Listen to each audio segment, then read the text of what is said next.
A beautiful property in Mexico can still be hard to sell. The resale problem may already exist on the day you buy because the property fits too few buyers, carries obligations they may reject, or depends on facts they cannot easily verify.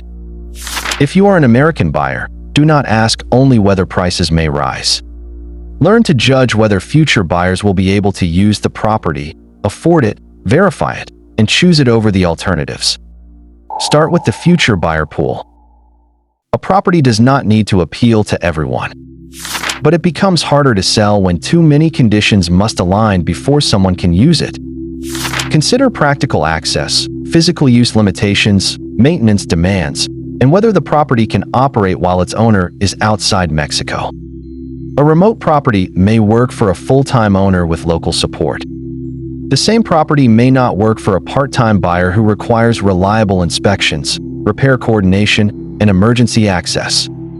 Large properties may narrow demand through greater maintenance and operational involvement. Highly specialized properties may narrow it by serving fewer common buyer use cases. An unusual feature is not automatically a resale problem. It becomes one when it removes common buyer use cases without creating enough value for the smaller group that remains. The second source of resale friction is uncertainty in the transfer process. This does not mean one ownership structure automatically makes a property difficult to sell. What matters is whether the next transaction can be explained, verified, and completed without unresolved questions. A future buyer may need clear evidence of what is owned and who has authority to transfer it.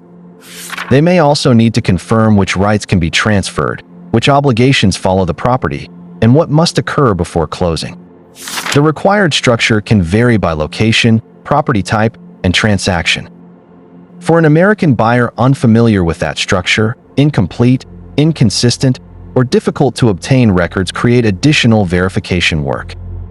If the explanation depends mainly on verbal assurances, the transaction may be delayed or the buyer may decide not to proceed.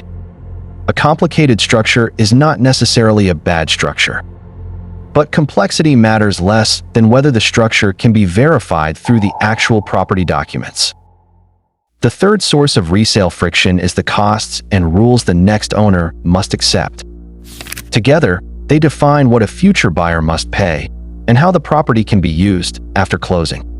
For a condominium, that may include fees, assessments, maintenance, and capital work. For another property type, security, infrastructure, weather exposure, or broader repair responsibility. Rental, renovation, occupancy, parking, or access restrictions may also conflict with the next buyer's intended use. Review the budget, recent records, written rules, known capital work, management scope, and estimated annual ownership cost. A low price does not compensate for obligations future buyers cannot afford or accept. My HOA video explains how to verify those finances, rules, reserves, and shared obligations. The fourth source of resale friction is physical condition. Finishes shape the first impression, but inspection findings and maintenance records show what the next buyer may actually inherit. Review deferred maintenance, water intrusion, aging systems, unresolved repairs, and broader deterioration where relevant. Age alone is not the test. A maintained older property with a clear history may be easier to evaluate than a newer property with uncertain construction or repair records. Compare that condition with the asking price, the likely repair budget, and competing properties. Deferred work creates cost and uncertainty. When its scope and likely expense remain unclear, a future buyer may offer less, add conditions, or make no offer.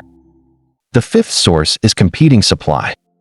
A resale property may compete with other owners, developer inventory, or units with similar layouts and amenities. The question is not whether the development is popular. It is why a future buyer would choose this specific property over the available alternatives. Compare practical differences: position, view, noise, access, floor plan, operating cost, parking, and storage. Decorative upgrades may cost money without expanding demand. More supply does not prevent resale, but when properties are interchangeable, price may become the seller's main way to compete. Before committing, review the property as though you were advising its next buyer. Define the buyer. Can the property realistically support full-time use, part-time use, remote ownership, personal use, or any permitted rental use? Second, assemble the evidence that buyer would need. Ownership and condominium records, current obligations, written rules, inspection and maintenance records, management terms, and support for material property claims. Third, compare realistic alternatives, not only size and asking price, but use, annual operating cost, condition, verification burden, and competing supply. Finally, separate correctable problems from permanent limitations. Some records may be obtained, and deferred repairs may be completed. But location, access, unusual layout, continuing obligations, and narrow permitted use may remain. Give those permanent limitations more weight than cosmetic advantages. An unusual property is not automatically a weak purchase. But an apparent advantage matters only if enough future buyers will value it and accept the obligations that come with it. If the property's important facts, practical use, and continuing responsibilities are difficult to explain or verify, those same issues may work against you when you sell. The stronger choice is not always the property that looks easiest to buy today. It is the one that remains understandable, practical, and transferable when your plan changes. If you are still deciding which type of property gives you the more manageable risk, watch New Construction versus Resale in Mexico. What should Americans buy? It will help you compare future uncertainty with the evidence available before you commit.